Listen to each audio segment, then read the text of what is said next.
பதவி இருக்கிறார் இல்லையா, நம்ம மயிலாப்பூரை சேர்ந்த திரு பிரவீன் சக்கரவர்த்தி மாமா. அவர் வந்து ஒரு சேட்டை பண்ணியிருக்காரு. என்னன்னா, அவருக்கு பதவி ஏற்கிறதுக்கு முன்னாடி இந்த கூட்டணிக்கு ஒரு பேர் வச்சிருக்காரு. நம்ம சமூக நீதி முற்போக்கு கூட்டணி என்னெல்லாமோ பண்ணி வச்சிருக்காங்க. ஏன் இது அவங்க நழுவுறதுக்கான ஒரு திட்டமிடுதல் தான், தெரியாமலாம் நடக்கல. இதை இன்னைக்கு கூட்டணி கட்சிகள் எல்லாம் எங்கள்கிட்ட கேட்காம நீங்க எப்படி இந்த பேரை வைக்க முடியும் அப்படின்னு சொல்லி விசிகாவோ இன்னைக்கு சிபிஐ சிபிஎம்மோ சொல்லுவதற்கு பின்னாடி இருக்கிறது உரிமை சார்ந்தது மட்டும் இல்ல, அவர்களுக்கு தேவையானது அது.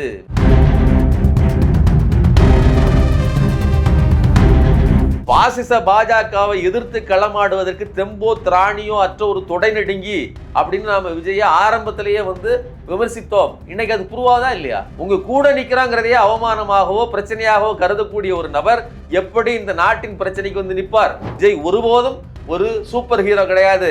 அவர் ஒரு காமெடியன். நிஜ வாழ்க்கையில் பாலிடிக்ஸை பொறுத்தவரை அவர் ஒரு காமெடியன். அவர் ஒருபோதும் சீரியஸா எடுத்துக்கூடக்கூடிய ஒரு நபர் கிடையாது. திமுக வந்து பாஜகவோட அண்டர் கிரவுண்ட் டீலிங்ல இருக்கு, அண்டர் கிரவுண்ட் டீலிங்ல இருக்கு இப்படி சொல்லிக்கிட்டு இருந்த விஜய் தான் அதிமுக உள்ள கூட்டணி அந்த கட்சியில இருந்து ஆட்களை உருவுறாங்க.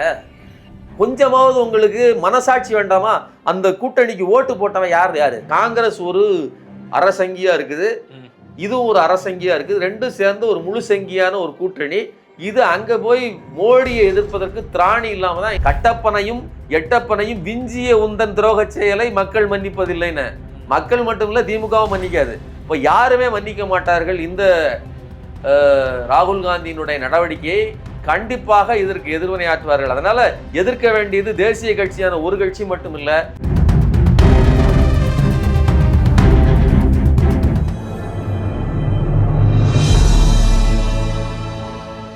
தமிழ் நியூஸ் நேரில் கண்முணக்கம். இன்றைய நேர்காணலில் மொழிந்திருப்பவர் ஊடகவியலாளர் திரு சுமன் கவி சார். சார் வணக்கம். வணக்கங்க. இந்த 8ஆம் தேதி நடக்கக்கூடிய மீட்டிங்க்கு தாவேகாவுமே வந்து பங்கேற்காது அப்படிங்கிற ஒரு தகவலும் தொடர்ந்து வருது. அவங்க அவ்வளோ கட்ஸா மோடிக்கு எதிராக நடக்கக்கூடிய ஒரு மீட்டிங், இந்தியா கூட்டணி மீட்டிங்ல தாவேகா முதல்ல பங்கேற்குமா? அதாவது இவங்க இப்போ பதவி இருக்கிறார் இல்லையா, நம்ம மயிலாப்பூரை சேர்ந்த திரு பிரவீன் சக்கரவர்த்தி மாமா. அவர் வந்து ஒரு சேட்டை பண்ணியிருக்காரு. என்னன்னா, அவருக்கு பதவி ஏற்கிறதுக்கு முன்னாடி இந்த கூட்டணிக்கு ஒரு பேர் வச்சிருக்காரு. நம்ம சமூக நீதி முற்போக்கு கூட்டணி என்னெல்லாமோ பண்ணி வச்சிருக்காங்க. ஏன் இது எப்படின்னு பார்த்தீங்கன்னா, இது இந்த மாநிலத்துக்கான கூட்டணியை இப்படி உருவாக்குவது என்பது பெரிய கூட்டணியில இவங்களை சேர்க்க வேண்டாம்.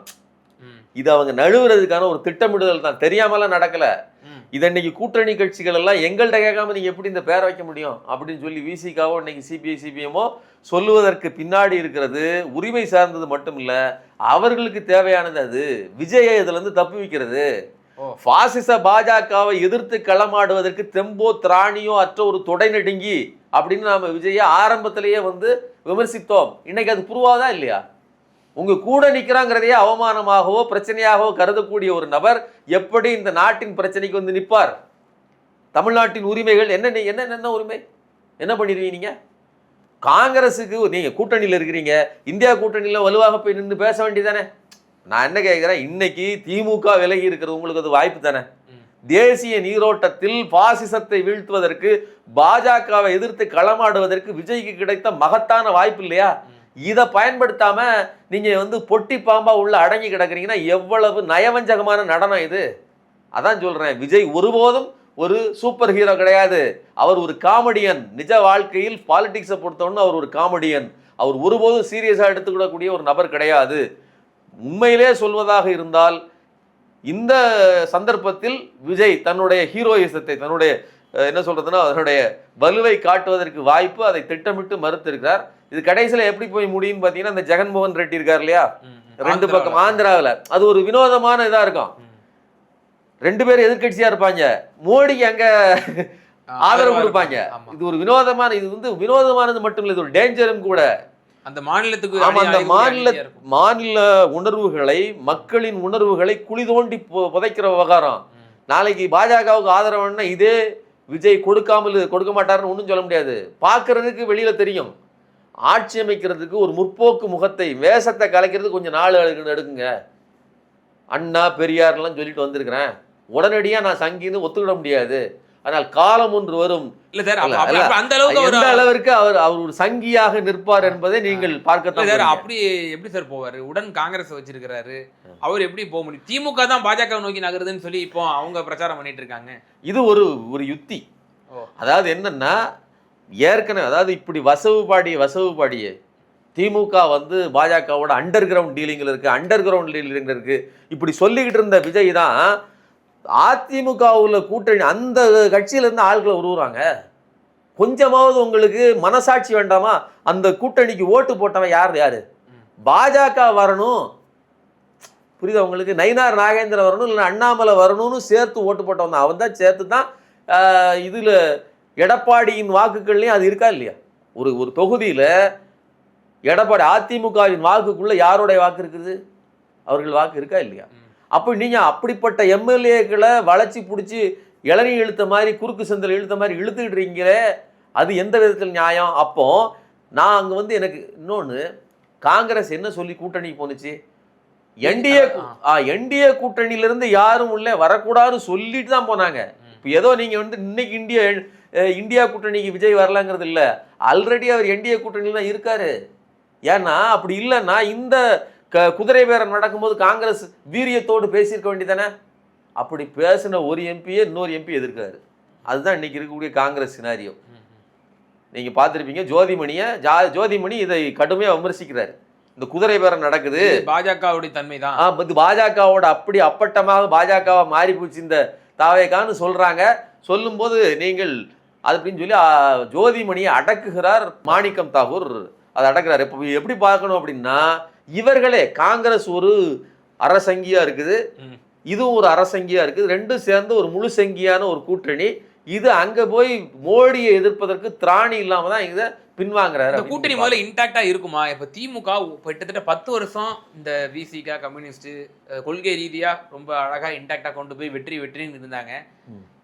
இந்த கூட்டணிக்கு பேர் வைக்கிற விவகாரமே பார்த்தோம். பிரவீன் சக்கரவர்த்தி ஒரு பேரை அறிவிக்கிறாரு, இது வந்து அதிக பிரசங்கித்தனம் அப்படின்னு சொல்லி பே சண்முகம் தோழர் அவர் கடும் கண்டனம் தெரிவிக்கிறாரு. எங்கள்கிட்ட கலந்தாலோசிக்கவே இல்லை, நாங்க என்ன நோக்கத்துக்காக ஆதரவு கொடுத்தோம், வெறும் கவர்னர் ஆட்சி வரக்கூடாதுன்னு தான் அவங்களுக்கு ஆதரவு கொடுத்தோம், நாங்க எங்க அமைச்சர்கள் எல்லாம் பங்கேற்கல, எப்படி நீங்க வந்து எங்களை கூட்டணியா மேல அங்கீகரிக்கிறீங்க, நாங்க ஏதாவது போராட்டம்னா திமுக கூட தான் சேர்ந்து உங்களை போராடுவோம் அப்படின்ற விஷயத்துல அவங்க தெளிவா இருக்காங்க.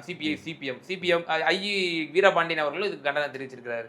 விசிக திருமாவளவன் அவர்களும் இது எங்களை கன்சல்ட்டே பண்ணல, எப்படி நீங்க இந்த பேரை அறிவிக்கலாம் அவரு கேட்டிருக்கிறாரு. இப்படி கூட்டணி கட்சிகள் எல்லாம் இந்த ஒரு சின்ன ஒரு விவகாரத்துக்கு இப்படி கேள்வி கேட்க ஆரம்பிச்சிட்டாங்க. இல்ல ஆர் ராசா பேட்டி கொடுக்கும் போதும் சொன்னார், உங்களுக்கு நல்ல ஞாபகம் இருக்குன்னு நினைக்கிறேன், நாங்க காங்கிரஸ் போனதை கூட எங்களுக்கு பிரச்சனை கிடையாது, இது ஐயுஎம்எல்ங்கிறது அண்ணன் தம்பி பிரச்சனை மாதிரி எங்களுக்கு ஒரு பாண்டிங்னு சொன்னார். அது ரொம்ப முக்கியம். அதிக பாசம் இருக்கக்கூடிய எல்லாம் வார்த்தைகள் அதிகமா. ஆமா, பங்காளி சண்டை தான் உங்களுக்கு வந்து கோபமும் ஆத்திரமும் அதிகமா வரும்.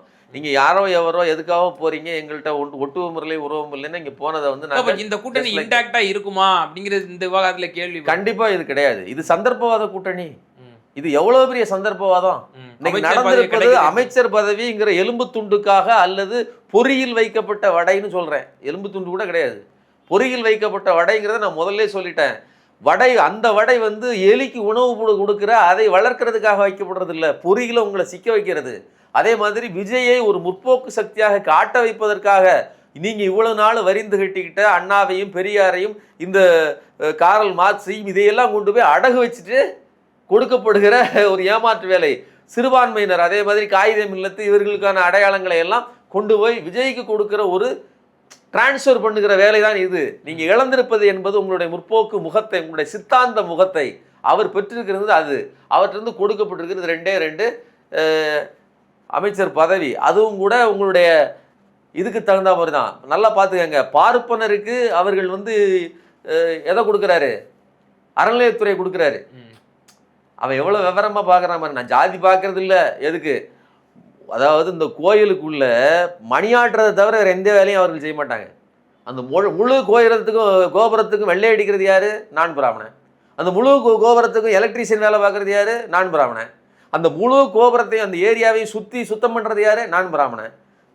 முன்ன நின்று பூ கட்டிக்கிட்டு இருக்கிறது யாரு? நான் பிராமணன். இப்படி எல்லா நான் பிராமணர்கள் இருக்காங்க. போய் கும்பிடுறதுல 99% நான் பிராமணர்கள். இந்த துறை என்பது ஒரு பிராமண துறைன்னு எப்படி உங்களுக்கு யார் சொன்னா? அப்ப எவ்வளவு திட்டமிட்டு நீங்க கொடுத்துருக்கீங்க? நான் சாதி பார்த்து ஜெயிக்கலைன்னா எவ்வளவு பெரிய அயோக்கியத்தனம். அதனால விஜய் என்பவர் தெளிவாக தான் கொடுக்குறாரு. உங்களுக்கு சிறுபான்மையினர் துறை, உங்களுக்கு சமூக நீதித்துறைன்னு கொடுக்கறதன் பின்னணிங்கிறது தெரியாமல் அல்ல, அவர்களுக்கு சரியாக கொண்டு போய் பார்ப்பனத்துறையை கொடுக்கிறார். சரிங்களா? நமது கையில் இருக்கிற, நமது அதிகாரத்தில் இருக்க வேண்டியதை அவர்கள் கை அதிகாரத்தில் கொடுக்காரு. இப்போ இதையெல்லாம் ஒத்து போறதுக்கு தான் நீங்க டோக்கனா உங்களுடைய சமூக நீதியை இழந்திருக்கிறீங்க அப்படிங்கிறது என்னுடைய கருத்து. வரும் நாடாளுமன்ற தேர்தலில் திமுக எப்படி கோல வச்ச போகுது? இந்த இந்தியா கூட்டணியோட மீட்டிங்கை நாங்கள் கலந்து கொள்ள மாட்டோம், ஏன்னா காங்கிரஸ் முதுகுல குத்தின தன்மை எங்க தொண்டர்களை வெகுவா காயத்தை ஏற்படுத்தியிருக்கு அப்படின்னு சொல்றாரு.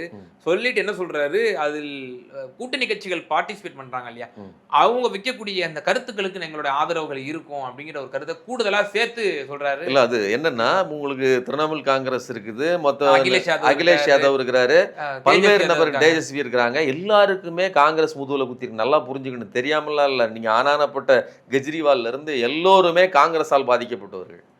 நீங்க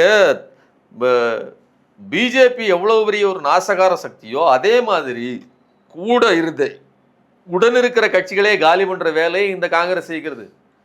இதே ராகுல் காந்தி கண்ணியமாகவும் நேர்மையாகவும் நடந்துகிட்டு இருந்தா இந்நேரம் தேஜஸ்வி யாதவ் பீகாரினுடைய முதலமைச்சராக இருந்திருப்பார். அப்படிப்பட்ட அந்த வாய்ப்புகளை எல்லாம் இழுத்தடிப்பு செய்து அதை பேரம்ங்கிற பேர்ல பெரிய சிக்கலை உருவாக்கி இன்னைக்கு தமிழ்நாட்டில் தானுங்க நிலைமை. கடைசி வரையில் இழுத்தடிப்பு செஞ்சதுங்கிறது இந்த கூட்டணி ஒரு என்ன சொல்றதுன்னா இழுபறியில இருக்குங்கிற எண்ணத்தை உருவாக்குனாரா இல்லையா? இந்த கூட்டணி இந்த தேர்தல் தான் பயங்கர ரொம்ப இழுபறி ஆக்குனது அவர் தானே. அப்ப அப்படிப்பட்ட இழுபறியை அங்கேயே உருவாக்கிட்டாரு. அப்ப இப்படித்தான் கூட்டணி கட்சிகளையே முதுகுல குத்துகிற ஒரு, நான் கூட எழுதினேன், கட்டப்பனையும் எட்டப்பனையும் விஞ்சிய உந்தன் துரோக செயலை மக்கள் மன்னிப்பதில்லைன்னு. மக்கள் மட்டும் இல்ல, திமுகவும் மன்னிக்காது. இப்போ யாருமே மன்னிக்க மாட்டார்கள் இந்த ராகுல் காந்தியினுடைய நடவடிக்கையை. கண்டிப்பாக இதற்கு எதிர்வினையாற்றுவார்கள். அதனால எதிர்க்க வேண்டியது தேசிய கட்சியான ஒரு கட்சி மட்டும் இல்லை, ரெண்டு கட்சியுமே. ஒரு காலத்தில் இந்திரா காந்திக்கு எதிராக ஒட்டுமொத்தமாக இதர கட்சிகள் எல்லாம் ஒன்று திரண்டது இல்லையா, அதே மாதிரி ஒன்று திரள வேண்டிய ஜெயபிரகாஷ் நாராயணன் அவர்கள்லாம் சேர்ந்தாங்க இல்லையா, அதே மாதிரி ஒரு கூட்டத்தை உருவாக்க, ஒரு கூட்டணியை உருவாக்க வேண்டிய தேவை இருக்குது. இனிமேல் தனித்தலைமை அதை நோக்கி அல்ல, ஒரு கூட்டு தலைமையை நோக்கி இந்த இந்திய நாடு போக வேண்டிய வழி இருக்கிறது. அதனால தான் இன்னைக்கு திமுக வெளியில் நிற்கிறது. ஆனால் அதன் தீர்மானங்களை நாங்கள் ஆதரிப்போங்கிறது நலன் கருதி அப்படிங்கிறது இறுதியான ஒரே கேள்வி. இதுல ஒளிந்திருக்கக்கூடிய ஒரு அரசியல் ஒண்ணு இருக்கு இல்லையா, அது எப்படி நான் உள்வாங்கிக்கிறேன் அப்படின்னா, இந்த தேர்தல் தோல்விக்கு பிறகு 5 மாநில தேர்தலில் திமுக தோக்குது, டிஎம்சி அங்கே தோக்குது. தோற்கும்போது அகிலேஷ் யாதவ் அவர்கள் ஒரு கருத்தை பதிவிடுறாரு, நாங்கள் தோல்வி அடைந்தவுடன் ஓடக்கூடிய நண்பர்கள் அல்ல, கை கொடுக்கக்கூடிய நண்பர்கள் அப்படின்னு சொல்லி மு.க. ஸ்டாலின் அவர்களுக்கு கை கொடுக்கறது போலவும் மம்தா பானர்ஜி அவர்களுக்கு கை கொடுப்பது போலவும் ஒரு புகைப்படத்தை தன்னுடைய எக்ஸ் தளத்திலையும் சோசியல் மீடியாவிலையும் போடுறாரு. இப்போ என்ன கன்வே பண்ண விரும்புறாரு, நாங்கள் உங்களோட இருக்கிறோம், நாங்கள் காங்கிரஸுக்கு ஒரு மெசேஜ் சொல்றாரு, ராகுல் காந்திக்கு ஒரு மெசேஜ் சொல்றாரு. இதில் இப்போ இந்த விவகாரத்திலையும் திரு மு.க. ஸ்டாலின் என்ன அறிக்கை விடுறாரு, நாங்கள் கூட்டணி கட்சிகளோட கருத்துக்களை நாங்கள் ஆதரிப்போம் அப்படிங்கிற ஒரு கருத்தையும் கூடுதலாக சேர்த்து சொல்றாரு. அப்படிங்கிற பொழுது 3வது அணிக்கு நாம் ஆயத்தமாக வேண்டும், காங்கிரஸ் எங்களுக்கு வஞ்சித்து விட்டது, நாளை அகிலேஷ் யாதவுக்கு வஞ்சிக்கும், உத்தரப்பிரதேச தேர்தலில் நாளை அடுத்த ஆண்டு சட்டமன்ற தேர்தல் நடக்க இருக்கிறது, இனி அடுத்த ஒவ்வொரு மாநிலத்திலும் நடக்கும் பொழுதும் காங்கிரஸ் இப்படியே செய்து கொண்டிருந்தால் மாநில கட்சிகளுடைய சிறத்தன்மை, அதனுடைய இறையாண்மை முழுவதும் கேள்விக்குறியாகிவிடும் அப்படிங்கிற ஒரு கருத்தை திரு மு.க. ஸ்டாலின் இதன் மூலம் சொல்ல வராங்க. கண்டிப்பா. அதாவது இந்த போன 2024 எலெக்ஷன் நாடாளுமன்ற தேர்தல்ங்கிறதே பாஜகவின் ஏகோபித்த அதிகாரத்துக்கு ஒரு சேச்சுரேஷன் பாயிண்ட். அவர்கள் சொன்ன நம்பர்லாம் வரல, 240 தொகுதிகள் தான் வந்திருக்குது, அறுதி பெரும்பான்மை கிடைக்கல, மக்கள் மனசில் நாங்கள் இல்லை. அது தெரிஞ்சதுக்கு அப்புறம்தான் அவர்கள் தெளிவாக இந்த மிஷினை எல்லாத்தையும் இது பண்ணுறதுக்கு உங்களுக்கு ஞானேஷ்குமாரை கொண்டாந்து உள்ளே புகுத்துறாங்க, அவர்களுக்கு தேவையான ஆட்களை வைக்கிறாங்க. ஸோ இந்த ஜனநாயக முறையே வீழ்த்துவதற்கான வேலையை அவர்கள் செய்து கொண்டிருக்கிறாங்க. அதனால் அவர்கள் மக்கள் மத்தியில் செயலிழந்து விட்டார்கள். இது அது நடந்து 2 வருஷம் ஆகிப்போச்சு. சரிங்களா? இனிமேல் அது நடக்க வேண்டியதில்லை. பாஜக இன்னைக்கு மக்களிடம் செல்லாத காசு, அதிகாரம் அவர்களுக்கு வேணால் இருந்துகிட்டு இருக்கலாம், அது கடந்த கால அதிகாரம் தான், நிகழ்கால அதிகாரம் கிடையாது. அப்படிங்கும்போது அந்த இடத்தில் வலுவாக நின்று அவர்கள் அதிகாரத்தை அடித்து உடைக்கிற ஒரு சரியான கட்சி வேண்டும், ஒரு கூட்டணி தலைமை வேண்டும். அப்படிப்பட்ட தலைமைத்துவம் இந்த ராகுல் காந்திக்கு இல்லை. அப்போ திமுகவா இருந்தாலும் சரி, அல்லது நீங்க 2 விதமா இருக்குது இதுல. ஒன்று, இன்றைக்கு நீங்க பேசியிருக்கிற, இணைந்து பேசியிருக்கிற 3 நபர்கள் இருக்காங்களே, இவர்கள் எல்லாம் ஒரு பில்லரை போல் தங்களது மாநிலத்துக்குள் இருந்து இந்த பாஜகவை எதிர்க்க வேண்டியது இருக்குது. இன்னொன்று, ஒட்டுமொத்தமாக இந்தியாவிற்காகவும் அவர்கள் போராட வேண்டியிருக்குது. அப்ப 2 பொறுப்பு, ஒரே பொசிஷன் தான். பாஜகவோடு இணைந்து அல்லது இணக்கமாக அல்ல, எந்த இடத்துலையும் பாஜகவோடு சமரசம் செய்யாமல் தொடர்ந்து சண்டையிடுவது அப்படிங்கிற புள்ளியிலிருந்து இயங்க வேண்டிய 3 சக்திகள் ஒன்றாக இணைந்திருப்பது அப்படிங்கிறது எதிர்காலத்துக்கு நல்லது. திமுகவுக்கும் அதான் நல்லது. திமுக தன்னுடைய கொள்கை சித்தாந்தத்திலிருந்து இன்னைக்கு அவன் பாஜக என்ன பண்றாங்கன்னா, திமுகவின் கொள்கை சித்தாந்தம் அந்த இடத்துக்கு விஜயை கொண்டு வந்தாச்சு. ஆல்டர்னேட் விஜய். இனிமேல் திமுக கிடையாது மக்களே, இளம் தலைவர் விஜய். அவர் தான் சமூக நீதி எல்லாத்தையும் பாருங்க, இந்த மேஜிக் எல்லாம் உங்களுக்கு செஞ்சு காட்டுவார், இந்த வித்தையெல்லாம் இவர் காட்டுவார். இன்னொரு பக்கம் அதிமுக கிடையாது, அண்ணாமலை. சரிங்களா? எடப்பாடி பழனிசாமி அதே சமூகத்தை சேர்ந்த அண்ணாமலை தூக்கிட்டு வராங்க. சரிங்களா? கொங்கு பகுதியில இருந்து அவர்கள்ட்ட ஒரு பழமொழி இருக்கு, கொங்கு செழித்தால் எங்கும் செழிக்கும் அப்படின்னு ஒரு. சரிங்களா? அப்ப அதனால அவர்களுக்கு அந்த பெருமிதத்தை ஊட்டுவது நமது தலைவர் அண்ணாமலை. இன்னொன்று, அந்த அண்ணாமலைக்கும் ஒரு என்ன சொல்றதுன்னா, எல்லா மாவட்டங்கள்லையும் ஒரு ஃபேன் ஃபாலோவர்ஸ் உருவாக்கி வச்சிருக்காங்க. அது குறைவானது, ரொம்ப சொற்பமானது. அது 1% கூட தேராது. அப்படி தெரிந்திருந்தா, அது அதிகமாக இருந்திருந்தா அவர் தான் ஜெயிச்சிருப்பாரு எம்பி எலெக்ஷன்ல. அவரே ஜெயிக்கல இல்லையா? அவர் ஜெயிக்கலைங்கிறது மட்டும் இல்லை, சட்டமன்ற தேர்தலில் போட்டியிடலை, பயப்படுறாரு. சரிங்களா? இவ்வளவுதான் அண்ணாமலையினுடைய தகுதி. இது எல்லாமே அதனால துணிந்து போட்டியிடுவதற்கோ போட்டியிட்டு வெல்வதற்கோ ஆற்றலற்ற ஒரு பொம்மையை தான் கொண்டாந்து இன்னைக்கு நிறுத்திக்கிட்டு இருக்காங்க. திமுக ரொம்ப எச்சரிக்கையா இருக்கணும். தன்னுடைய கொள்கை சித்தாந்தத்தில் வேலை செய்தால் மட்டும்தான் இந்தியா லெவல்லையும் ஜெயிக்க முடியும் அப்படிங்கிறது என்னுடைய கருத்து. நிச்சயமா சார், பல்வேறு விவகாரங்கள்ல எங்க நேரலுக்கு ரொம்ப தெளிவாக உங்களோட கருத்துக்களை பகிர்ந்தீங்க. மிக நன்றி. நன்றி.